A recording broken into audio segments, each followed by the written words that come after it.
Hora de volver a hablar de un beat'em up, ya que no lo hemos hecho en mucho tiempo. ¿De qué hablas? Hace poco hablaste de Splatterhouse. Sí, es verdad, pero ese es un beat'em up muy diferente al tipo que la mayoría piensa.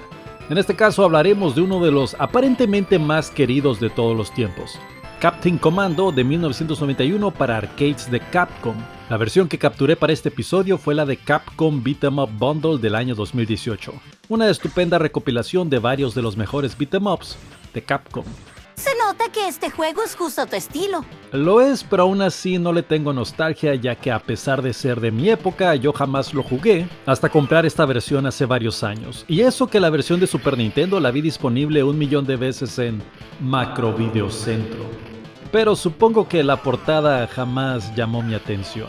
Originalmente Final Fight de 1989 fue el beat'em up que explotó la popularidad en arcades, del cual ya hemos hablado en un episodio anterior. Vayan a verlo. Ahora, Y debido a su inmenso éxito, Capcom continuó haciendo una gran cantidad de títulos similares, algunos de universos completamente diferentes como The King of Dragons y otros de franquicias populares como Marvel con The Punisher y también el título de Alien vs Predator.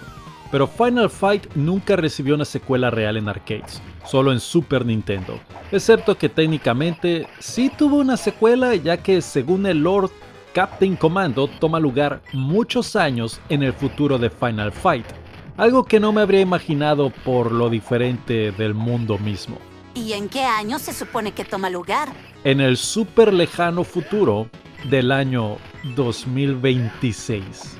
Oh Dios, falta tanto para llegar al 2026.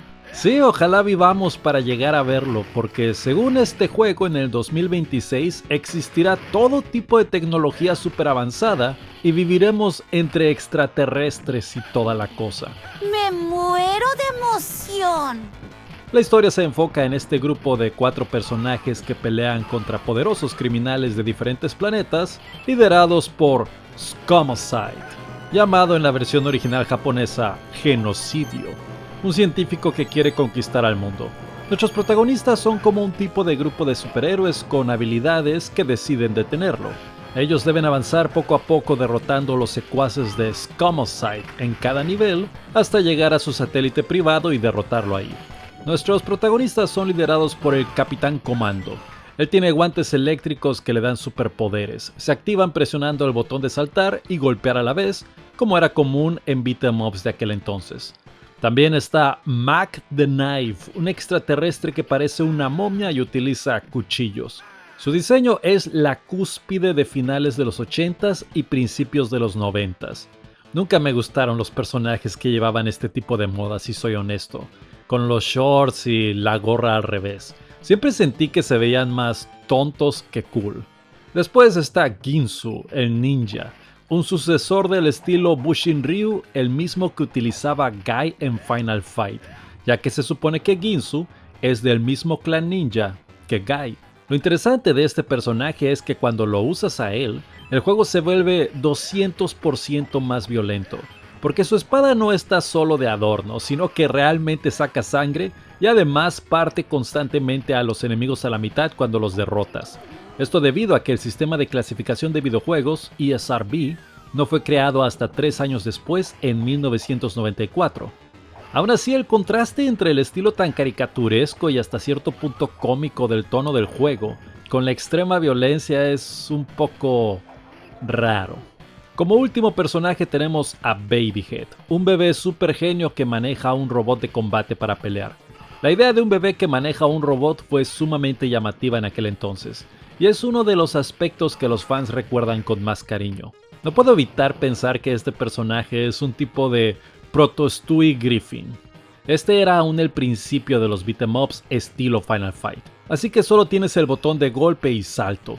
Puedes hacer agarres colocándote cerca de tus oponentes y moviéndote a un lado y presionando el golpe. Puedes saltar y también dar un golpe. Puedes presionar 2 botones a la vez y hacer un movimiento especial que hace más daño pero baja tu propia vida. Solo recomendable usar este tipo de movimientos especiales cuando ves un ítem para curarte que puedes tomar después de usar el especial. Y como era de esperarse también, puedes utilizar armas temporales igual que en Final Fight, como lanzacohetes, mazos y los icónicos robots gigantes, los cuales se ven increíbles pero te quitan toda tu movilidad, haciendo muy fácil que te peguen y con un golpe que te den te tumban del robot. Uno de los aspectos mejor logrados de estos beat'em ups tipo Final Fight es que Capcom entendía bien que parte de lo divertido de la jugabilidad no era dar simplemente golpes a lo tonto hasta derrotar a tus enemigos, era maximizar tu daño extendiendo combos y cambiando constantemente de estrategia, es decir, saber cuándo golpear enemigos, cuándo es mejor lanzarlos y cuándo es mejor evadirlos. Estos beat'em ups esconden debajo del aparente gameplay sencillo un elaborado baile que es fácil de hacer, pero imposible de dominar. Aún así, títulos futuros de Capcom tendrían mecánicas más complejas que le darían incluso más riqueza a estos juegos, como el estupendo Battle Circuit de 1997, el cual tiene más movimientos especiales y mecánicas más complejas que la mayoría de los beat'em ups de los 90s. Por desgracia, llegó en la época en la que la gente ya no estaba interesada en los beat'em ups y no se le dio el mérito que se merecía. Mi tía, no te pierdas del tema, estamos hablando de Captain Commando. Sí, tienes razón. En cuestión de gráficos, el título tiene ese estilo colorido que define a los títulos de Capcom de los 90s.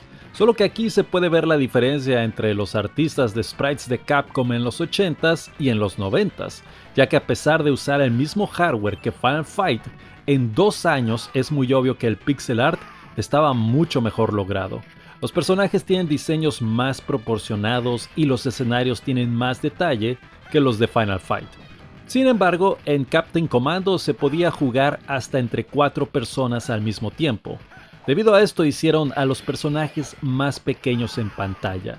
Siendo un beat'em up de arcade de la época, la dificultad también es lo que esperarías, ya que en algunos momentos se eleva tremendamente para hacerte perder y quitarte todo tu dinero.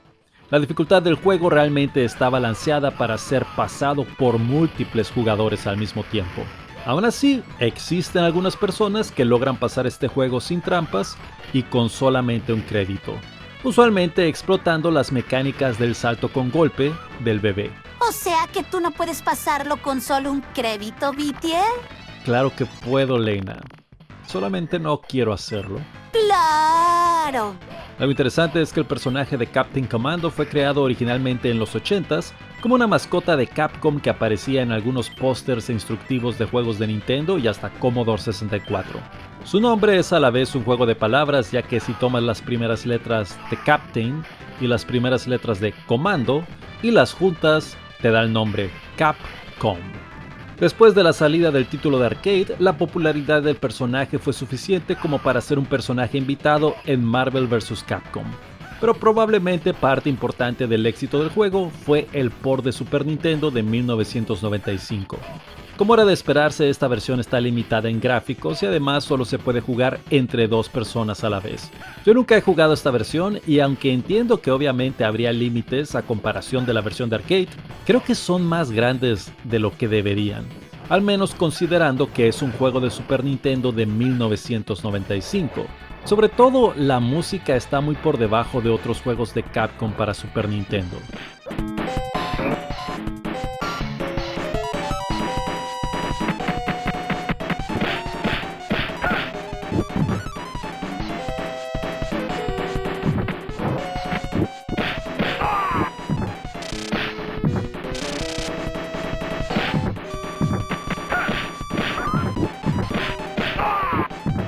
Aún así, debido a la popularidad de la consola, está la versión que varios jugaron en aquel entonces y a la que le tienen más cariño. También hubo un port japonés para PlayStation 1 de 1998, el cual fue considerado extremadamente fiel a la versión de arcade. Pero se hicieron muy pocas unidades, aparentemente menos de 20.000 discos. Debido a esto, hoy en día es un juego extremadamente valioso entre coleccionistas. Ahora, al principio de este video me refería al juego como uno de los aparentemente más queridos beat'em ups. Esto debido a que, aunque Captain Commando se volvió un título clásico de arcades, la opinión popular no fue súper positiva en su salida inmediata. Más bien fue algo mixta, algunos quejándose de la falta de innovación a comparación de otros beat'em ups, así como la altísima dificultad cuando juegas por tu propia cuenta. En realidad le tomó años ser considerado un juego clásico, y algunos podrían incluso debatir que es clásico pero solo entre los círculos hipsters de internet de retrojugadores. Sin embargo, en Japón siempre tuvo una buena recepción, aunque jamás tan alta como la de Final Fight, ya que Captain Commando es un tipo de secuela, pero no realmente de Final Fight, y ya que Battle Circuit a su vez es un tipo de secuela de Captain Commando, pero no realmente tampoco, es extremadamente improbable que volvamos a ver otro título de Captain Commando. Por una parte, Capcom ya no está interesado en beat'em ups, y por otra parte este título es un producto 100% de su era, tanto el género mismo como los diseños de personajes. Pero está bien, se puede quedar como simplemente un juego muy cool de 1991, como una parte de la historia de Capcom que lo definió durante la popularidad de las arcades. No todo necesita una secuela. Me alegro simplemente de que lo hayan puesto en la recopilación de la Capcom Beat'em Up Bundle. Y bueno, supongo que eso es todo por hoy. Síganme en mis redes sociales que aparecen en pantalla y nos veremos en otro episodio de Macro Obsesión. Bueno, pues si eso es todo, hasta la próxima.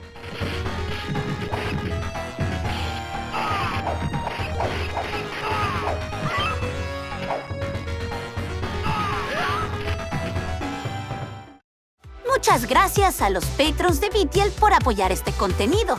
Ellos son Directo, El Apocalíptico, Fernando Cucurella, Flavio Ernesto, Nelson Alexander y Ricardo Peri. Muchas gracias.